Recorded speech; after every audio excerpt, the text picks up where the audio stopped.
Las últimas informaciones, los hechos más destacados, el pensamiento y la opinión de los protagonistas.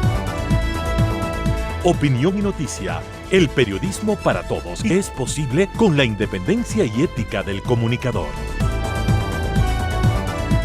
En Sucesos, las noticias y las voces de quienes las hicieron o son parte de ellas. Lo del país y del mundo, política y economía, lo social y del arte, el deporte, lo que usted espera saber cada semana. Opinión y noticia, porque interpretar y hacer entender lo que sucede es la razón de ser del periodismo. Con la conducción de Félix Narváez, empezamos.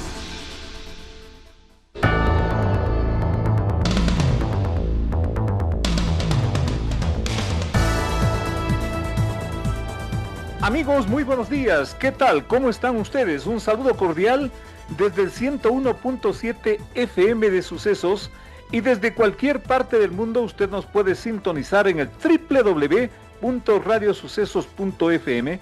Recuerde también que estamos en el Facebook, en el Instagram, en el sistema X, nuestro correo @radiosucesos.es.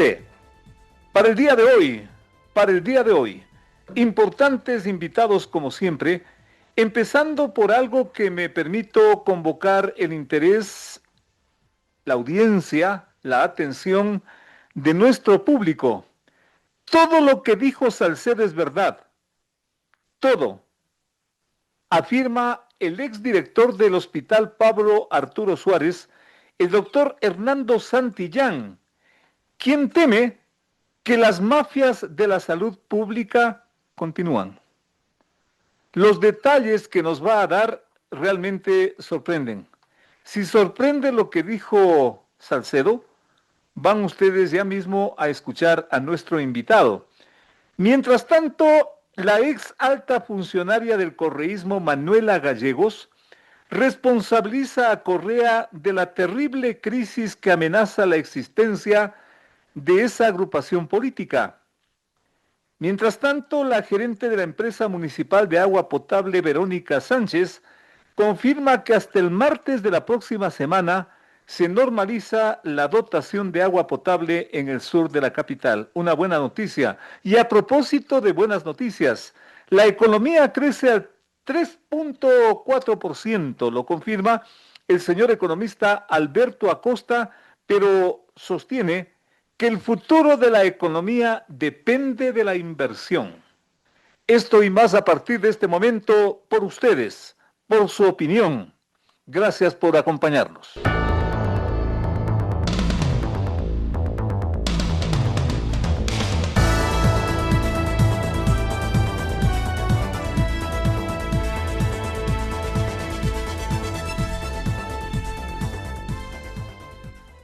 Horas atrás, el convicto Daniel Salcedo confesó su infiltración en el Sistema Nacional de Salud Pública para acomodar contratos y alcanzar millonarios beneficios, parte de los cuales, según dijo, hasta sirvieron para financiamiento político al mismísimo Partido de la Revolución Ciudadana. Salcedo, quien cumple condenas por varios delitos, expuso así ante la Comisión Legislativa de Fiscalización que investiga la corrupción en el sistema de salud, un problema que desde hace mucho tiempo carcome, escandaliza al país. Salcedo es una suerte de testigo de cargo, ya que él mismo revela, entre otras cosas, cómo con Daniel Jordán, otro sentenciado en el caso Metástasis, hizo sociedad para esos millonarios negocios dentro del sistema de salud, entre otras cosas que de alguna forma, insisto, no son nuevas porque este es un secreto a voces, además. Por eso nos honra hoy con su presencia el doctor Santillán Hernando Santillán. Él fue coordinador del Ministerio de Salud Pública justamente durante el gobierno del señor Lenín Moreno. Y yo recuerdo claramente que por ese entonces él también hizo graves denuncias sobre este sistema de corrupción que de alguna forma empatan con todo lo que acaba de decir el señor Daniel Salcedo sobre esa temática concreta. Hay derivaciones inclusive de orden político, El hombre dice inclusive que no es homosexual, pero eso lo dejamos para otro momento, no es harina de este costal. Sí nos interesa el tema de la corrupción en el sistema de salud y reitero, el doctor Hernando Santillán, asimismo, testigo de primera línea de lo que ocurrió y acaso sigue ocurriendo en ese sistema de salud. A quien le decimos gracias por acompañarnos en esta mesa de trabajo. Yo creo que la pregunta es de cajón. ¿Cuánta razón tiene en lo que acaba de decir en las últimas horas el señor Daniel Salcedo? Doctor, bienvenido. Félix, buenas tardes, buenos días, qué gusto. El- es interesante que volvamos a topar este tema después de tanto tiempo, ¿no? Que lo topamos en su momento. Así es. En esa época, bueno, yo también fui director del Hospital Enrique Garcés Ujú. y sé de primera mano cómo se manejaba el manejo de compra de insumos, ¿no? Entonces, en aquella época se hizo las denuncias correspondientes en fiscalía, ¿no? Con la doctora Diana Salazar, y de hecho se hizo un flujograma del flujo de cómo se manejaban estos negociados que ahora ¿Estamos hablando de qué año, doctor? Para que el público se oriente. 2018, ¿Cómo no? 2019, ¿Cómo ¿no? no? Entonces ahí ya hubo no sé si ustedes recuerdan que en Guayaquil hubo una compra de fundas para cadáveres y Plena pandemia, además. fue antes de la pandemia. Entonces, y también se vendían medicamentos que eran del Teodoro Maldonado Carbo, que salían y se vendían privadamente. Entonces, ¿cómo se daba todo eso? Claro, el señor Salcedo ha explicado que era una red y así lo era, y eso se extendió a nivel país. Esta red, esta mafia que yo siempre lo había manifestado, llegó a poner todos los directores de los hospitales, ¿no? Que incluso algunos están hasta el día de hoy, ¿no? Y ya sabrán por qué, porque hay un retorno. Y usted entenderá, Hay un retorno. pero por supuesto, ¿Un retorno de? económico, Allá, tal como dice Salcedo, ¿no? ya, Se ya. hacía el proceso, se llevaba, Salcedo no exagera. no exageres, tal cual como él manifiesta, Se hacía ¿no? el proceso, Exactamente. como decía usted, A ver, se hace el proceso, el área requiriente, ¿no? Se pasa el proceso a compras públicas. En compras públicas ya tenían gente de ellos. Le digo que los tentáculos eran súper grandes porque en el hospital también tuve 2 o 3 infiltrados que pertenecían a estas empresas que ofrecían los insumos. una red, una Una mafia. red. Entonces, claro, ellos subían en compras públicas, le pulían, hacían el direccionamiento, ¿no? Y claro, el rato que sacaban a la subasta, la única empresa que tenía todos los productos, entre comillas, era la única que ganaba, el oferente. Ujú, ujú. Entonces, de esa manera se llevaban. Y claro, después no entregaban otro tipo de insumos o insumos que no servían, que no valían, que no eran compatibles con los equipos. Y claro, ya la plata se la llevaron. ¿Y qué papel jugaba en ese punto para que, insisto, lo que más nos interesa es que el público quede claro con esto? ¿Cómo era el papel? ¿Cómo era el manejo? ¿Cómo era la movida de Salcedo? A ver, Salcedo era el que en cierta forma tenía nexos con otras empresas. Yo creo que había un macro, que en este caso podría ser En Jordán, su calidad de ¿no? experto en compras públicas, como él mismo dice. Sí, y él tenía su red de gente. ¿Ya? Tal es así que cuando yo salí del hospital Enrique Garcés, a mí me impusieron un director financiero, que había sido ex director financiero del Hospital Teodoro Maldonado Carbo, en tiempo del señor Jairal Azunino, que también es cuestionado. Entonces, él llegó al departamento financiero del Hospital Enrique Garcés, ¿para qué? Para mover todo el presupuesto que llegaba al hospital, ¿no? Y direccionarlo. Entonces, como Salcedo dice, todos los procesos iban a donde Jordán. Entonces, entiendo, porque en esa época la señora fiscal identificó 98 empresas que pertenecían a una señora rumana. Usted recordará, una rusa que le decían, Una ¿no? rusa. Y que Entonces, lo vuelve a mencionar Salcedo. ¿Cómo exactamente, no? ¿no? Entonces, le, solamente esa persona tenía 98 empresas, que tenía desde gasas, ¿no? Hasta equipos Da Vinci, que son los robots para cirugía. Entonces tenían todo. Entonces ellos armaban los paquetes, ponían en los términos de referencia, subían al portal y obviamente ahí era que se consumaba ya el negociado. Montos estimados, ejemplos. Por ejemplo, le digo, un proceso de esterilización era 2 millones. Un proceso de compra de osteosíntesis de traumatología, 3 4 millones, ¿no? Y ya cuando hablamos de un quirófano Da Vinci, de una inversión en quirófano, era 7 8 9 millones de dólares, ¿no? Entonces todo eso se direccionaba.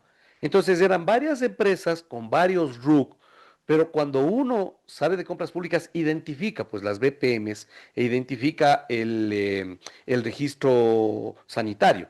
Y todas las empresas tenían el mismo registro sanitario. Si no me Entonces, equivoco, el doctor Hernando Santillán por esos días mencionó a Jordán. claro, así fue, ¿Por qué lo así fue. mencionó usted? Porque ya se tenía los indicios de quién era, y hay otros nombres que, ¿Jordán pero en calidad de qué?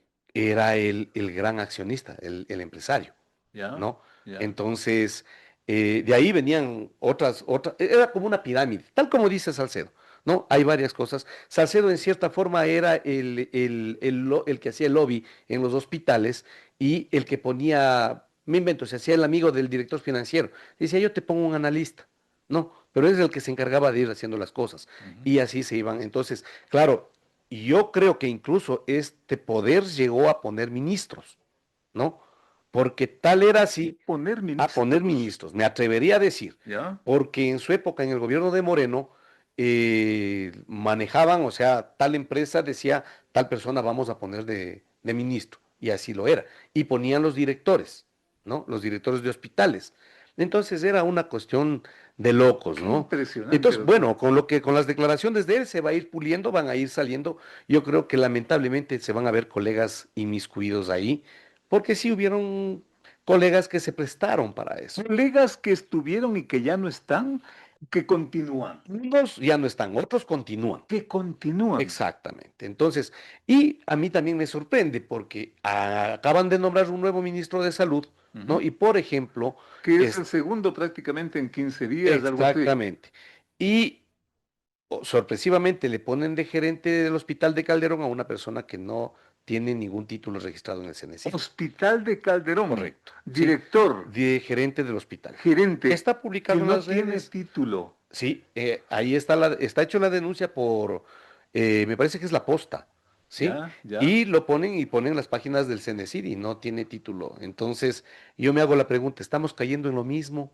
¿Estamos poniendo a dedo? ¿Para qué? ¿No? Si le ponen a una persona que no tiene experiencia, que no es médico, que no tiene una experiencia en administración, ¿y cuál es el objetivo? Su duda, su pregunta me lleva a lo que también ha sido y es motivo de esta invitación y le agradezco porque usted conoce a fondo esta problemática. Usted por esos días, por esos tiempos, hizo denuncias. Usted formalizó la denuncia ante la fiscalía. ¿Qué pasó? Lo que pasó es que me empezaron a llamar a amenazar, ¿no? Tal es así que el vicepresidente Borrero me dio resguardo policial, ¿Ya? me puso resguardo y mientras Le duró digo un qué tiempo, pasó porque usted finalmente tuvo que salir. así es, no, yo me separé totalmente de la parte pública, por eso recibí amenazas de muerte, ¿sí? Sabían dónde trabajaba, me mandaban sobres con ciertas leyendas, entonces yo opté por ¿Alguna separarme de la pista de parte. quién pudo ser? Sí, ¿O de quién fue? en esa época obviamente allanaron, la fiscalía allanaron las empresas Soldam, Geral, etcétera, etcétera. Yo creo que fue por ese lado que empezaron ¿Algún a- nombre que usted recuerde tal vez? es los dueños de estas empresas, de los rumanos, rusos, etcétera, etcétera. Ujú. Ellos tenían más o menos unas 40, 50 empresas y asumo que fue por ese lado, ¿no? Porque como Salcedo dice, o sea, eran muchas cosas y como vemos ahora cómo se maneja, entonces amedrentaban de alguna El manera. relato de Salcedo consecuentemente no es tan fantasioso como ya estoy escuchando desde la parte política. Pero, doctor, insisto, usted hizo la denuncia, lo planteó ante la fiscalía y ya en la práctica, porque los resultados son los que cuentan, no pasó nada. En teoría no, no sé en qué quedó esa denuncia. Yo di todos los insumos, ¿no? De compras Claro, públicas, de claro, todo claro. eso, Usted entregó a la prensa los keepbooks, documentación y todo, exacto. claro. Y también de esa manera yo me deslindé porque el hecho de estar en un gobierno en el cual se manejó todo eso, yo tenía que demostrar que yo no tuve absolutamente nada que Ujú, ver ujú, y me ujú. retiré. Entonces, luego de eso ya todo el mundo sabe lo que pasó en pandemia, lo que pasó con los hospitales, las bodegas de insumos que se encontraban. Entonces, es una cosa que no ha terminado, No ha terminado. Y no ha terminado. justamente eso le quería preguntar. Escuchando a Salcedo, ¿algo le faltó a Salcedo? Sí, sí le falta mucho, porque, Le por falta ejemplo, le mucho. falta mucho. Tiene que dar muchos nombres, tiene que dar el flujograma, pero solamente yo le quiero poner en contexto. ¿Por qué todo este tiempo, a pesar de que hemos pasado dos gobiernos, el gobierno de Lazo y ahora Exacto, estamos exacto. con dos periodos en teoría del presidente Noboa, pero los hospitales siguen con la misma problemática? Exacto, Que ¿por no qué? hay atención, Cada uno dice que que ya no se ha hay solucionado, que medicina. ataca la Correcto. limpia y toda la Sí, cuestión. ¿Por exacto. qué? Porque esto está enquistado dentro del ministerio y dentro del IES. ¿Sí? Entonces, Félix, para mí es muy delicado darle muchos nombres, ¿no? Que todavía están dentro del Ministerio de Salud y que están en el IES, ¿no? Y yo creo que la Fiscalía y ahora la Comisión de Salud, etcétera, etcétera, La Comisión de debería Fiscalización. revisar pues los directores, ¿no? Los directores que están y hacer el recorrido desde qué época están, ¿no? Entonces, si ellos quieren identificar por qué los hospitales no están con la medicina adecuada, ahí tienen la respuesta, pues. ¿Quién es? Por ejemplo, en el IES hay un director nacional de salud, ¿no? Que coordina todos los hospitales Actualmente. actualmente, ¿no? Entonces, y tenemos gente que ha estado en los periodos, que ha estado por el Andrade Marín, que ha estado luego de coordinadores zonales en el Ministerio de Salud, luego regresan al IES, y así se van paseando, ¿no? Entre el IES y el Ministerio de Salud. Y los directores de los hospitales igual, ¿Usted cree que esta mafia sigue funcionando? por supuesto, por supuesto. Estoy muy seguro que siguen ahí, Su ¿sí? conclusión de todo esto, doctor. Que tiene un trabajo muy grande la Fiscalía y la Comisión de Salud. Porque como le digo, por ahí es un punto que deberían arrancar. Entonces, le pueden cambiar 100 ministros de salud, pero ¿quiénes están en los mandos medios? ¿Quiénes están en las subsecretarías? ¿Quiénes están en las direcciones? ¿No? Dirección Nacional de Inmunización, Dirección Nacional de Compra de Medicamentos. Por eso es que a mí un poco me sorprendió cuando el nuevo director del IES dijo que va a centralizar la compra de medicamentos. Exacto. Y No, con eso, exacto. Entonces, ¿a quién van a comprar? ¿No? ¿a quién van a ¿A quién van a comprar? comprar? ¿Quién tiene toda la cantidad de medicamentos e insumos para dotar al IES? ¿Quién tiene? Exacto. Entonces, son estas empresas, pues. Porque no es que le están comprando a Grunenthal, no es que le están comprando a Pfizer, no es que le están comprando al IFE. Si no, Porque si el ministro o el presidente del IES quisiera hacer una compra transparente, claro. dijera, bueno, me quiero reunir con todos los laboratorios que existen en el país. Así debe hacer. Una. Y Una. otra, con los medicamentos oncológicos, con los biológicos, etcétera, etcétera, que se importan. Entonces, reunirse con los farmacéuticos de Alemania, de México, de Argentina, de Totalmente. Brasil, ¿no? Y decir, bueno, Totalmente. el Estado les va a comprar directamente. Claro. No, pero no lo hacen. ¿Por qué? Exactamente. Ahí tiene usted su pregunta que algún momento valdría que le pregunte al presidente del IES o al ministro de Salud, que por qué no lo hacen de esa manera. ¿Por qué esperan a que haya una subsidiaria o una distribuidora, entre comillas, que diga, es que yo tengo todo para darle al MSP, yo tengo todo para darle, y no es así. No, entonces todo el tiempo tendremos pacientes que estén recibiendo solo paracetamol y que estén como en el Teodoro Maldonado Carbo, comprando desde las dextrosas, los equipos de venoclisis, los catéteres para las cirugías, porque claro, no hay, porque a la final lo que compran es donde hay más dinero, los insumos más caros, ¿no? Pero la ganancia no está en el enalapril de 5 centavos o en el paracetamol de 2 centavos, están en los trócares que cuestan 40, $50. Y como se compran por cientos de miles, y si van a hacer una compra centralizada para dotar a todos los hospitales, entonces es algo jugoso, pues Félix. Al doctor Hernando Santillán quiero agradecerle en nombre de nuestro público, en nombre de la audiencia de Sucesos. Gracias, doctor, por ser transparente, porque yo lo conocí así, con todo respeto, y siempre he tenido la suerte de que usted nos acepte estas invitaciones para contar esto que, eh, dicho hace pocas horas, como que resulta el gran descubrimiento. Uy, qué horror, miren cómo ha sido la cosa. No, señor, esto viene desde hace mucho tiempo y justamente uno de los principales denunciantes de esta situación, el doctor Hernando Santillán, que ustedes lo acaban de escuchar. Y a mí me queda una inquietud tan grave como la continuidad aparentemente de todas estas mafias. Politizar todo esto es tan grave como lo que está ocurriendo. Doctor Santillán, hasta la próxima. Muy amable. Muchas gracias. Gracias al doctor Hernando Santillán. Qué terrible. Una pausa para volver con más. Entrevistas importantes que tú quieres escuchar. La mejor información, la más grande opinión. Periodismo de verdad. Con Félix Narváez.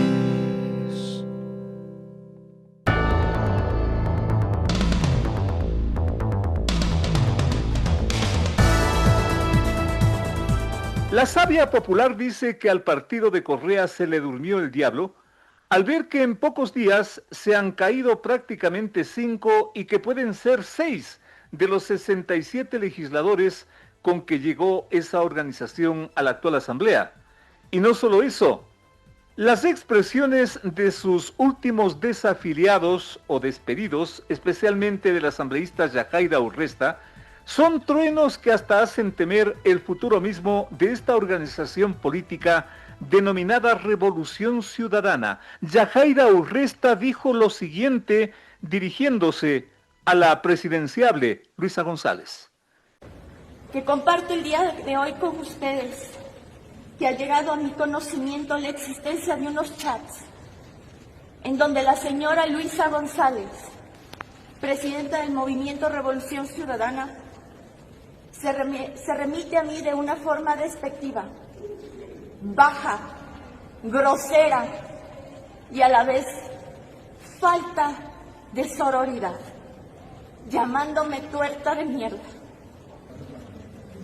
El día de ayer le escribí y le llamé a la señora Luisa González, medios de comunicación, pidiendo como también comunicadora una explicación desde la fuente, recibiendo lamentablemente como respuesta aún más dolorosa de la frase con que ella se refiere a mí, diciéndome que tengo que aclararte.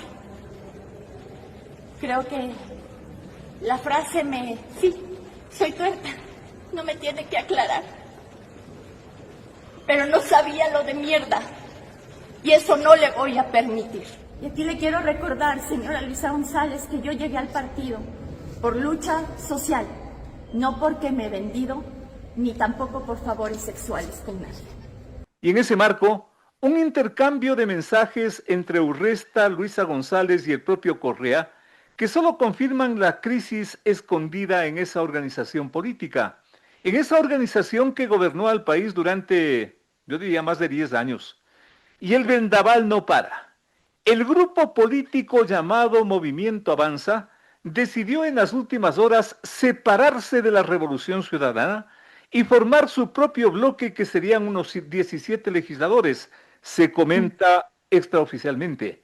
Al concretarse eso, el correísmo quedaría reducido a unos 45 asambleístas. Por eso a esta hora damos la más cordial bienvenida a una voz muy importante en el ambiente político, como no, social de este país, la doctora Manuela Gallegos, quien se encuentra en el Valle y a través del enlace telemático en esta mesa de trabajo. Manuela Gallegos fue una de las fundadoras de lo que actualmente es la llamada Revolución Ciudadana. Por las cosas que son inclusive de dominio público, ella puso un alto, puso distancias y se separó de esa organización. Pero al ser una de las fundadoras, conoce los orígenes de esto que actualmente es motivo de preocupación. Manuela, muchísimas gracias por aceptar esta invitación, porque conocer su criterio frente a lo que está pasando con esto que surgió con tanta expectativa y gobernó al país durante mucho tiempo es sin duda orientador y es importante. ¿Qué está pasando con la Revolución Ciudadana? Manuela, el país lo escucha, bienvenida. Bueno, buenas tardes a todos. Primero aclaro que no soy doctora. Ya. Aclaro, porque no me gusta tomarme títulos. No necesito además los títulos, ¿no?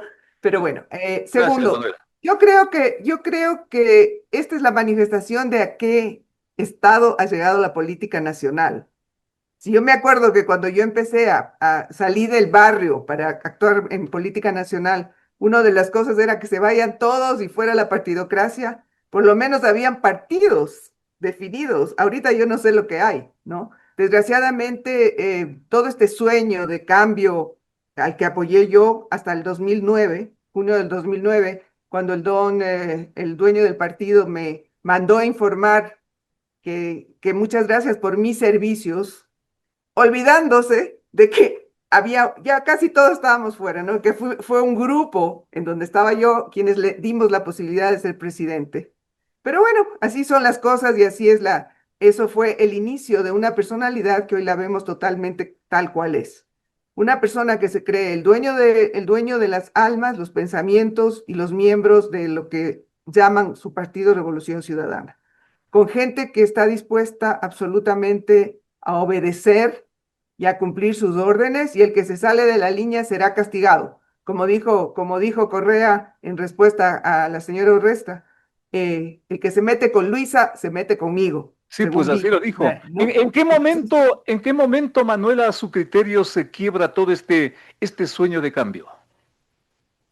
Bueno, desde mi punto de vista, en el momento en que Correa prefirió rodearse de gente, de vasallos que obedezcan sus órdenes, y traicionó los principios para los cuales yo me uní y que fue mi aporte, que era la participación ciudadana amplia, construir desde abajo, no desde las élites y los que creían. Yo cuando estuve, bueno, no sé si todo el mundo sabe, pero yo estuve 2 años en el Consejo, en el Buró Político, ¿no? Donde nos reuníamos semanalmente a hacer un análisis de todo.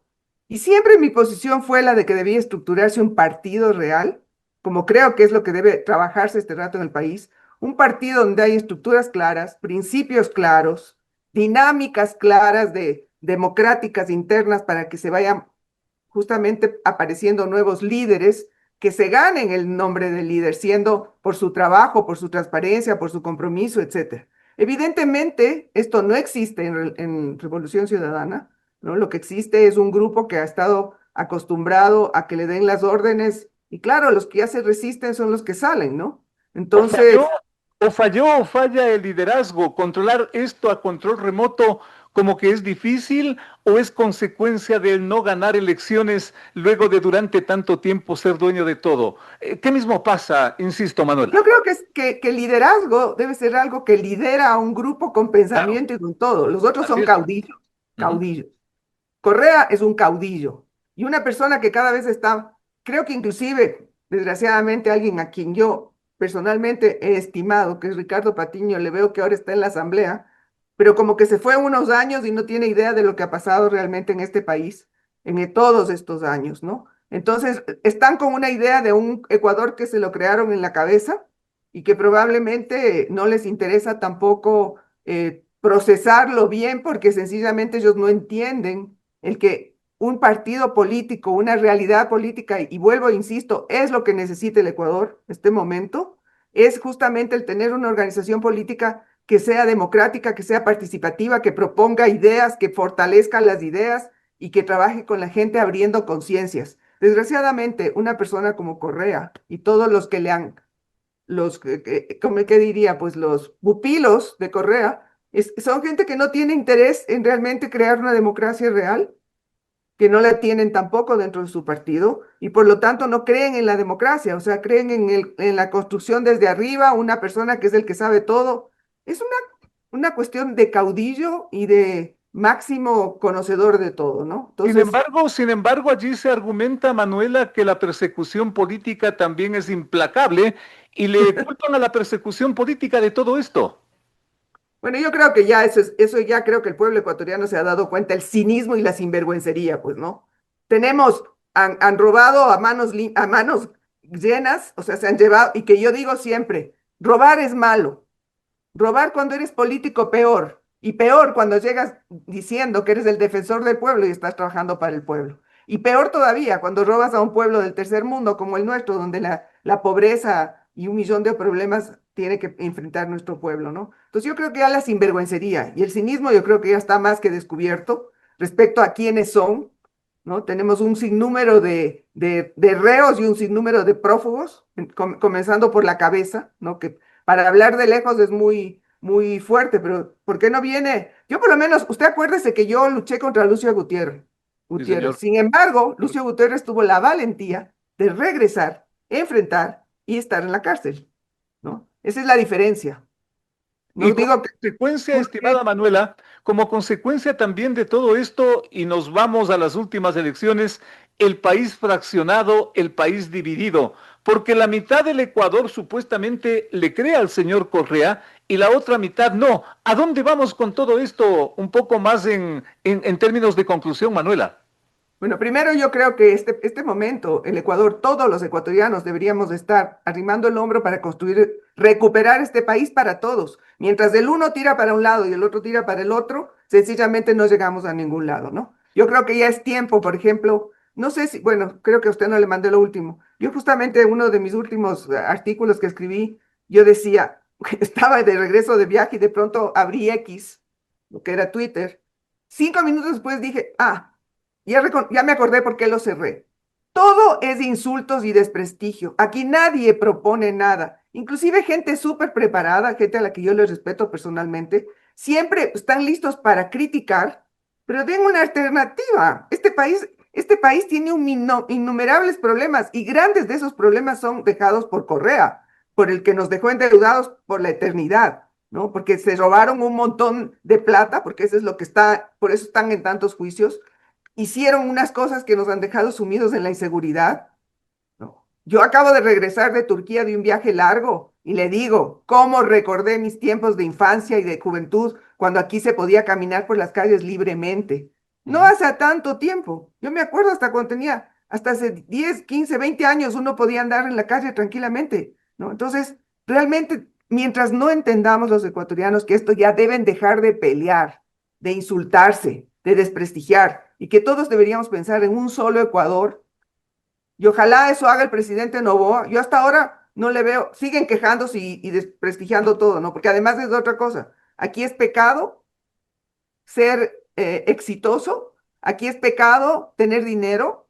No, claro, lo que está mal es tener dinero robado, pero si uno se lo ha ganado limpiamente, no tiene uno por qué avergonzarse, porque así uno creó Totalmente, trabajo, y totalmente. creó patria, ¿no? Entonces, Ujú. yo creo que estos problemas de la Revolución Ciudadana como que manifiestan el nivel interno de esta organización.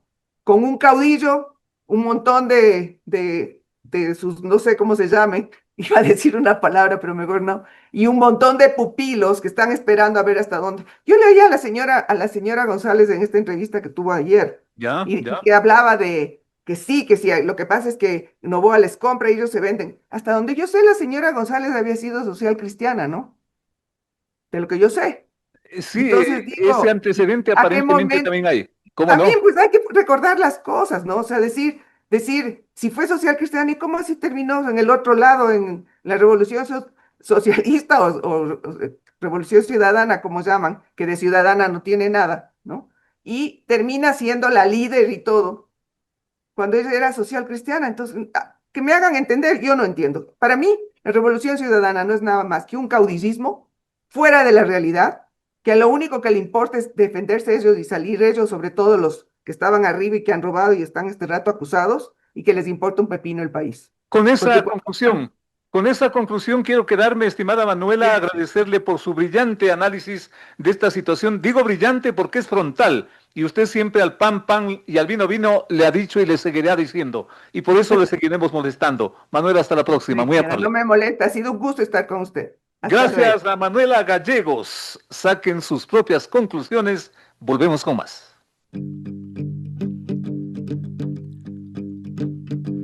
Llegó el fin de semana y tú te puedes informar con periodismo independiente, el que le gusta a nuestra gente es opinión.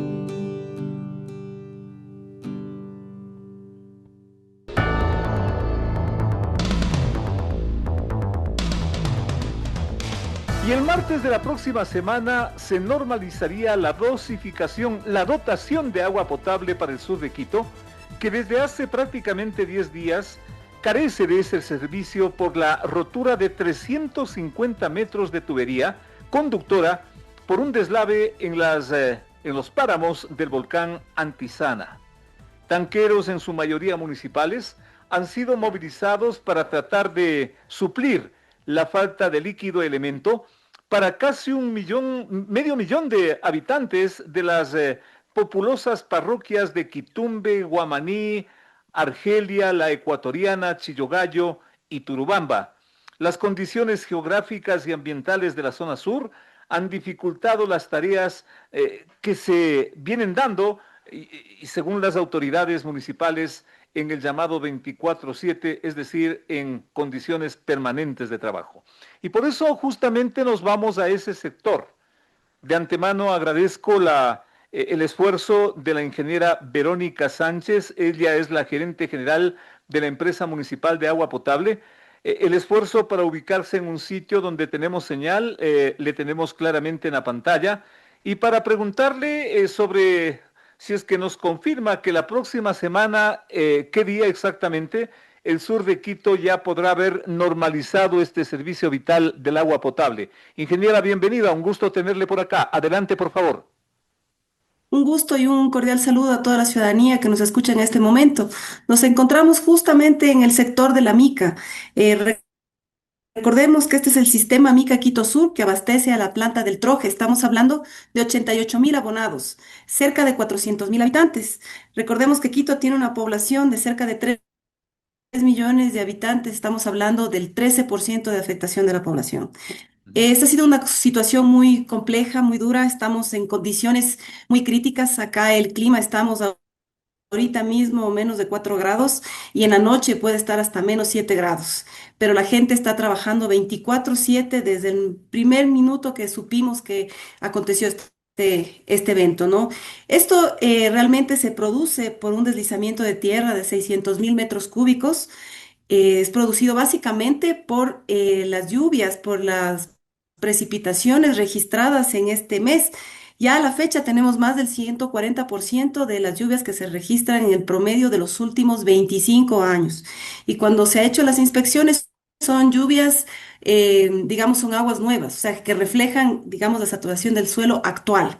Esta condición se viene dando desde el mes de febrero, marzo, que ya se registran estos excesos del promedio. Es decir, que esta saturación ha producido este deslizamiento por el cual estamos en este momento ya instalando la tubería. Hemos hecho un trabajo titánico de remover todo este material de cerca de 180.000 metros cúbicos. Se ha realizado la plataforma, las zanjas, para poder instalar la tubería que poco a poco sigue llegando al sitio. La Son casi tubería, 16 horas que ¿cómo toma. no? Ujú. El Son casi material, 16 la tubería horas que concretamente sería instalada o reinstalada hasta qué día exactamente, ingeniera, tenga la bondad. estamos trabajando 24 horas. Esperamos terminar ya el día domingo en la noche con toda la instalación para poder ya empezar con la distribución del sistema. Recordemos que es una línea de 45 kilómetros. Una vez que terminemos con los trabajos, empieza la restitución del servicio, es decir, que tiene que llegar a la planta de tratamiento, tiene que hacer todo el proceso de potabilización y ir hacia los tanques y finalmente, digamos, ya hasta cada uno de los hogares. Para esto, estamos hablando de un proceso de 24 a 48 horas para que se restituya el servicio. Sin embargo, nosotros vamos a permanecer todo el tiempo con los tanqueros hasta que el último ciudadano que recibe normalmente el servicio esté provisto del agua a través de los tanqueros. Como digo, es una situación bien crítica. Trabajar en la noche con unas temperaturas tan bajas, dependemos también del clima, de las precipitaciones, para poder avanzar en la instalación de la tubería.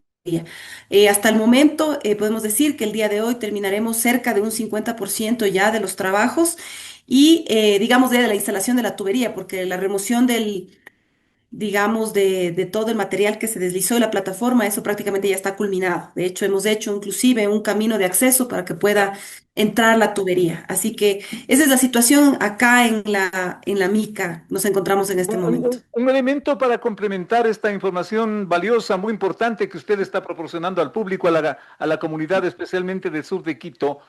¿Cuánto cuesta todo este daño? ¿Cuánto nos cuesta como ciudad?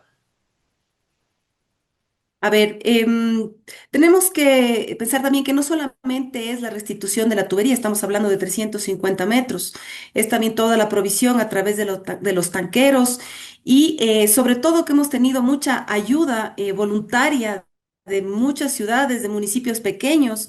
El Chaco, por ejemplo, que nos ha dado sus tanqueros también, mucha gratitud a a todos los municipios que han colaborado y todas las instituciones municipales. Estamos también con contingente municipal, cerca de 500 personas desplegadas solamente en lo que es la distribución del agua, en el acompañamiento de los tanqueros, digamos, en todas estas donaciones que hemos recibido también del sector privado, también el cuerpo de agentes que ha acompañado. Realmente ha sido todo una logística y un apoyo totalmente del cuerpo municipal para que podamos enfrentar esta situación tan complicada y que de paso que me permite este espacio solidarizarme con toda la población del sur, con estas 6 parroquias que realmente han sido pacientes, que nos han colaborado en esta situación tan crítica y que sepan que de nuestra parte, desde el municipio, desde el EMAPS, estamos dando todo para solucionar lo antes posible. Y que bueno, Tal les vez, seguiremos comentando cómo siguen los cómo no, avances. tal vez un presupuesto aproximado de cuánto llega a costar todo este daño, toda esta inversión que finalmente se hace. La obra no llega a los $500.000, pero evidentemente los valores finales, cuantificando todo, una vez que termine toda la emergencia, se lo comunicará cuánto realmente ha sido el costo total. Creo que aquí lo más importante es el garantizar el servicio a la ciudadanía. Eh, También hemos activado el fondo de emergencias de M-Seguridad. M-Seguridad también ha colaborado con todo lo que es los tanqueros. Recordemos que no solamente que hemos llegado casi a una flota de 100 tanqueros, algo que nunca, un contingente nunca se ha visto en la ciudad de Quito, pero frente a este tema ha sido muy importante el poder tener ese contingente. Hemos activado 16 bladders, ¿no es cierto? Que son, digamos, estas cisternas móviles y que las De hemos acuerdo. ubicado en ciertos sitios para que la gente también pueda adoptar el servicio. Hemos abierto puntos fijos, la planta de Puengasí, por ejemplo, un tanque, también tenemos Rastro, también tiene una planta de agua potable que también está abierta al público. Tenemos 6 hidrantes, también ya hemos instalado una planta pequeña de tratamiento. Entiendo que el gobierno también ha desplegado, digamos, unas plantas y apoyo logístico, es decir, creo que todo ha estado enfocado en poder solucionar de alguna manera la problemática con la gente. Y eso lo hemos hecho inclusive con unos barrios que son irregulares, que normalmente no reciben el servicio de agua potable en red, digamos como Qué bueno, clientes qué del bueno, EMAP. Sin embargo, hemos ido hasta esos sitios porque el agua es un derecho y en esta sin crisis creo duda. que todos tenemos que tener ese acceso. Qué bueno que eso esté aconteciendo. Y un datito final, digamos la pregunta tan esperada, yo diría, pero sobre todo la respuesta, no por molestar, sino simplemente por calmar la expectativa del público. ¿Qué día y a qué hora podría estar ya normalizado el servicio? Tenga la bondad. Estamos nosotros trabajando hasta el día domingo para poder ya enviar el agua desde la mina.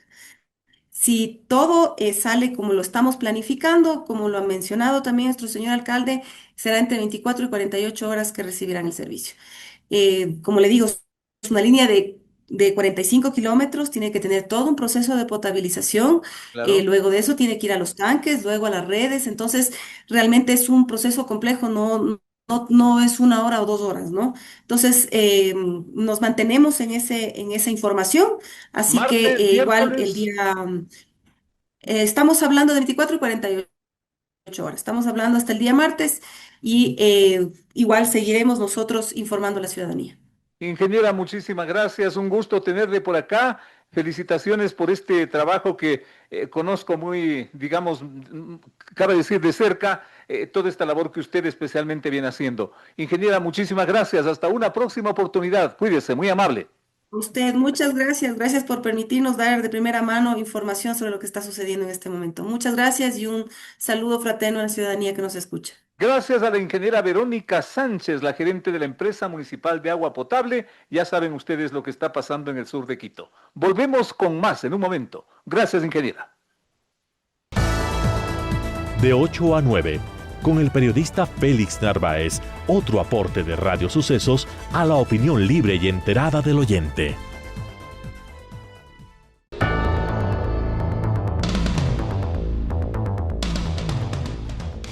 Y el crecimiento económico del país en los 3 primeros meses del año llegó al 3.4%, lo cual supera las expectativas más optimistas iniciales del propio gobierno, que el año pasado reportó un crecimiento del 2%. El anuncio lo hizo esta semana el Banco Central, que también habla del aumento del consumo de los ecuatorianos a un 7,1% y que contribuye a ese crecimiento económico.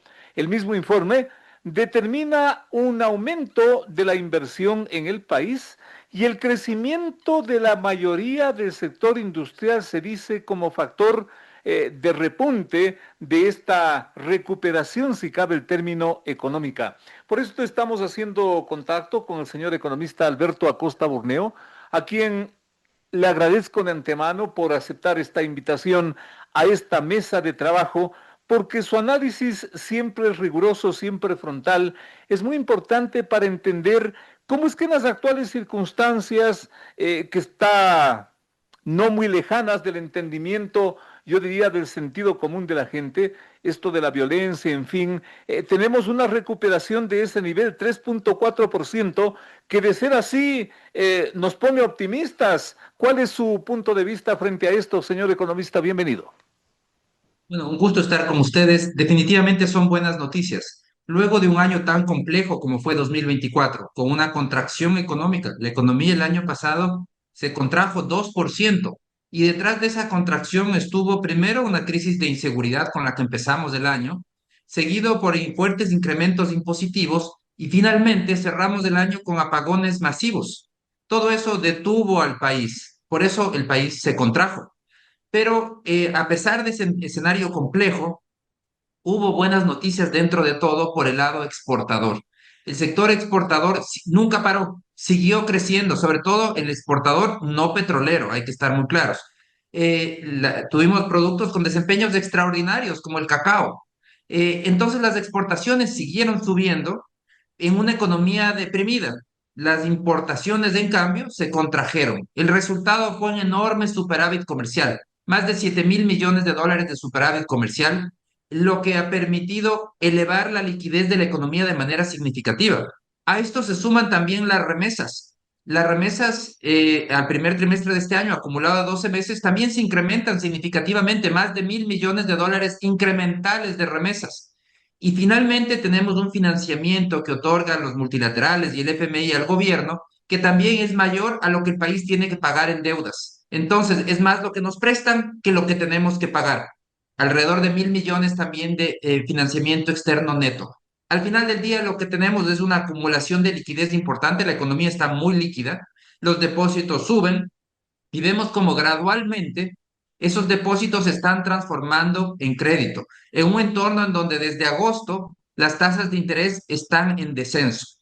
Esa transformación de depósitos a crédito no es inmediata, es un proceso, lo estamos viviendo ahora. Ayuda, por ejemplo, que ya no tengamos la incertidumbre política y que el entorno es más favorable para esa transformación, para que los ciudadanos comiencen a solicitar crédito para consumir y también para solicitar crédito productivo para invertir.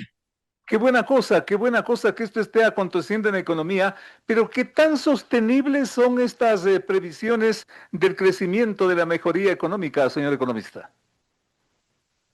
Bueno, primero hay que estar muy claro del crecimiento este año. Yo sí creo que va a superar el estimado oficial. El estimado del Banco Central es un crecimiento de 2,8%. Yo tengo un estimado, según cálculos propios, llego alrededor de un 3,3%, es decir, por encima de lo que se había logrado. Claro, aquí hay un gran interrogante. Todo esto se puede lograr si es que no hay apagones. Estemos muy claros, porque si repetimos los apagones, este crecimiento se detiene de manera inmediata y probablemente terminemos con una contracción nuevamente en la economía, lo que sería absolutamente lamentable. No hay como descartar que sí haya apagones. Ahora, la gran pregunta, y una excelente pregunta es, ¿y cómo, qué nos garantiza que esto va a ser sostenible? Porque qué bien, este año crecemos de alrededor del 3%, pero ¿y qué pasa el próximo? Exacto. Bueno, si es que no se toman, no se hacen cambios estructurales, cambios de fondo, lo que vamos a vivir es que este crecimiento se va a desacelerar el próximo año.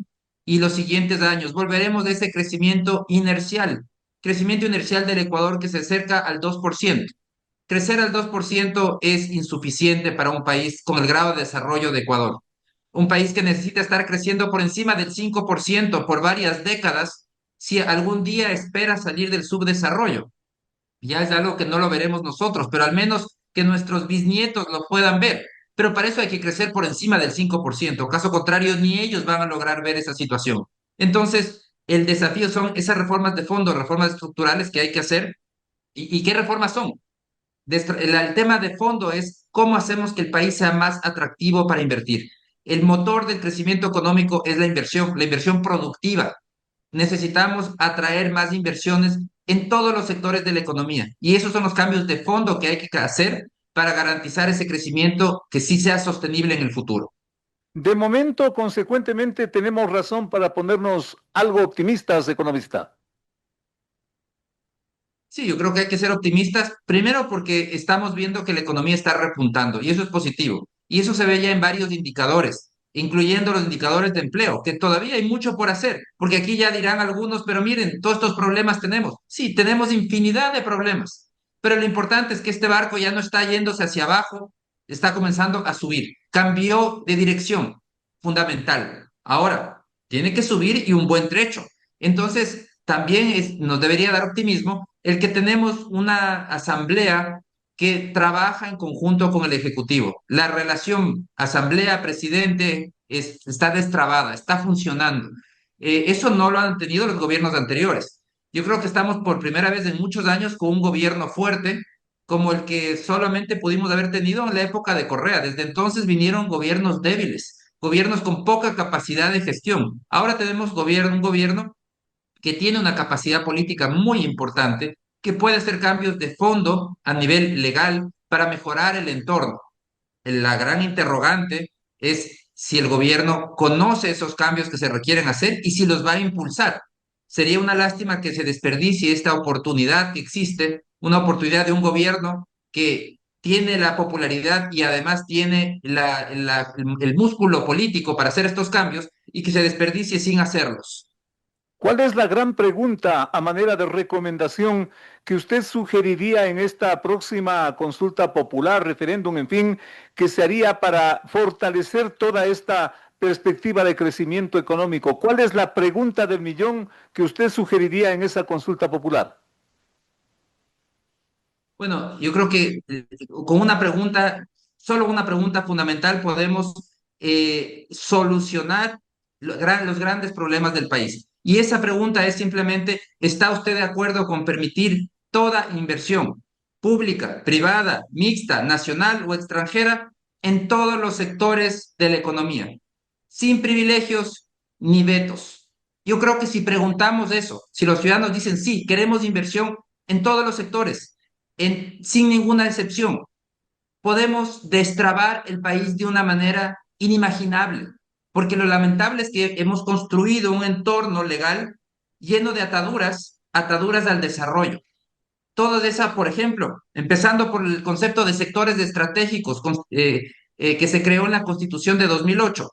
¿Qué significa eso? Significa que la cuarta parte de la economía es un monopolio estatal. Eso es lo que nos dice ese concepto de la Constitución. Y que en ese monopolio estatal, la inversión privada es tan solo una excepción a la regla.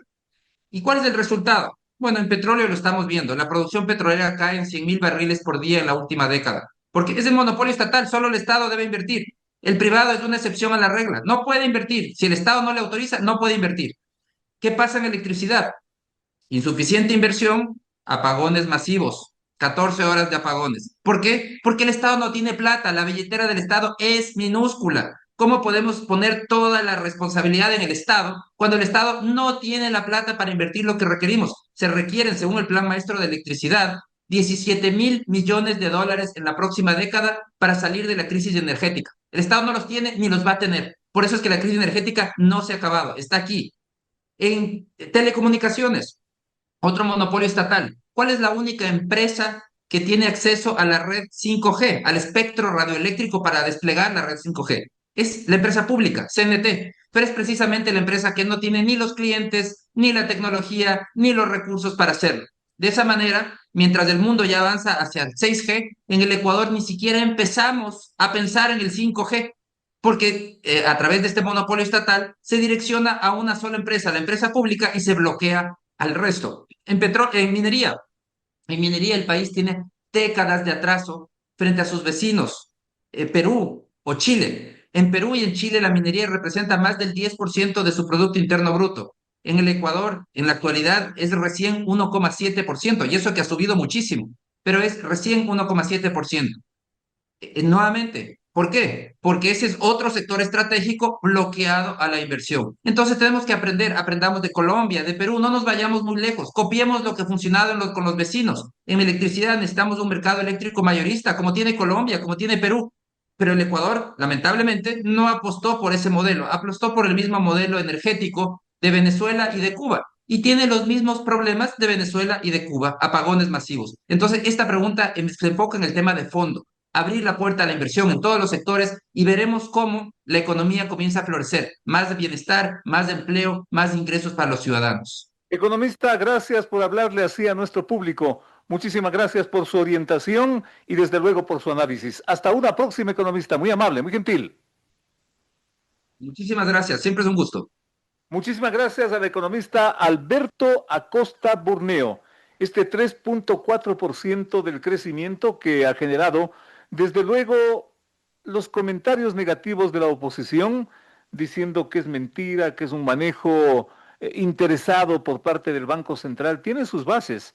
Miren ustedes, un analista de la categoría, de la altura y de la severidad, diría yo, de Alberto Acosta lo está planteando en esos términos. Y esa sugerencia, sin duda, que debe poner en el asiento a quienes deben tomar las decisiones, en el asiento para que mediten.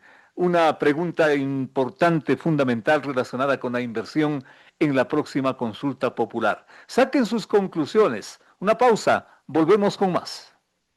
Las opiniones vertidas en este espacio por la producción y dirección del programa son de exclusiva responsabilidad de sus autores y de quienes intervienen en ellos. Los personajes, los hechos, las noticias, todo tratado con independencia y objetividad. Otro aporte de Radio Sucesos para que usted se forme la mejor opinión. Volveremos el próximo sábado, de 8 a 9, con Félix Narváez. Llegamos así al final de la presente entrega, mencionando que el grupo político llamado Movimiento Avanza ha resuelto terminar la alianza con la Revolución Ciudadana y que le permitió llegar a la Asamblea. Esa cosa llamada Avanza formaría una bancada de 15 o 17 asambleístas, con lo cual el correísmo se reduciría a unos 42, 45 legisladores. Este nuevo bloque se llamaría De la Gente y se mantendría, según anuncios oficiales, en forma independiente.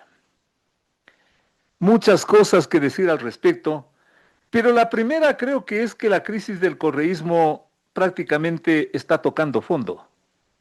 Está tocando fondo porque amenaza su existencia.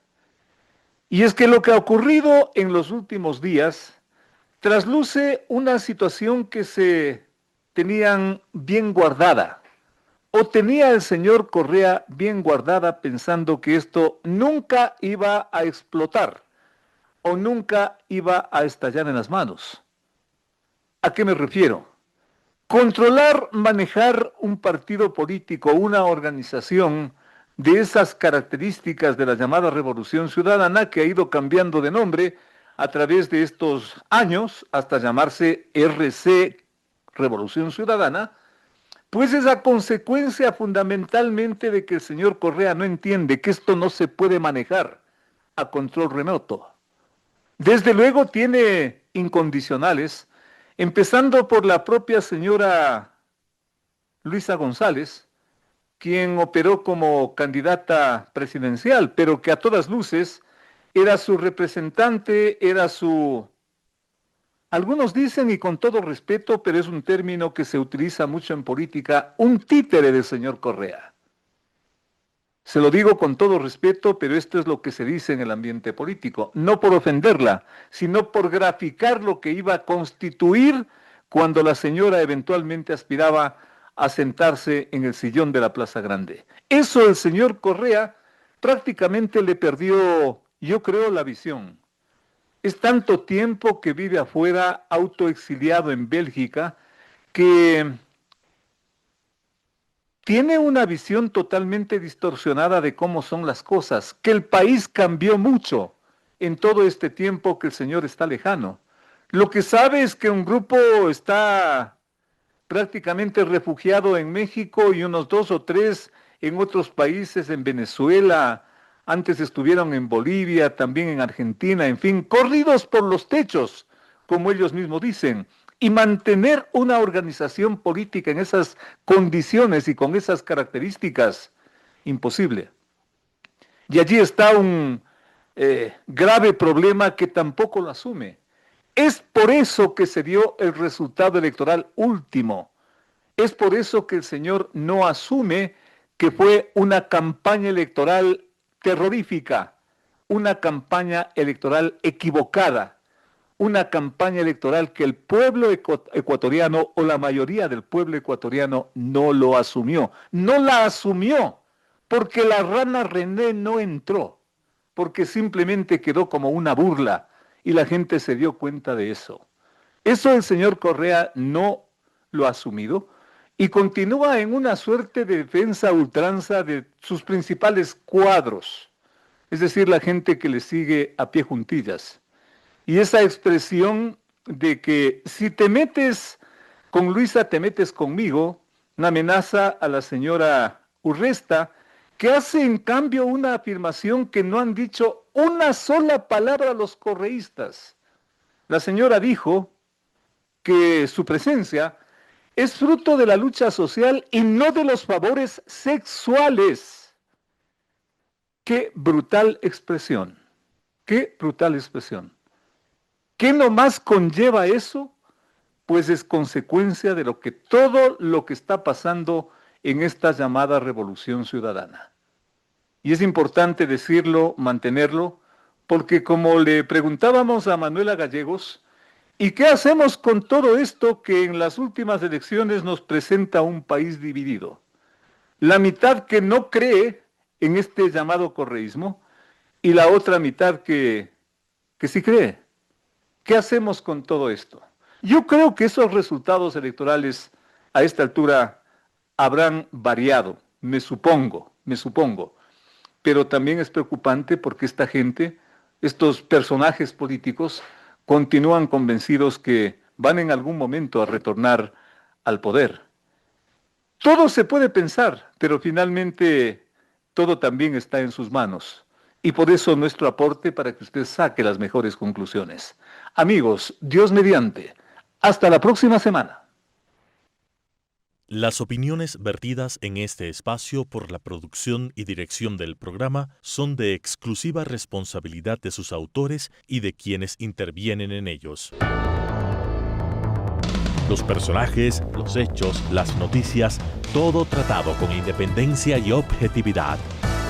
Otro aporte de Radio Sucesos para que usted se forme la mejor opinión. Volveremos el próximo sábado de 8 a 9 con Félix Narváez.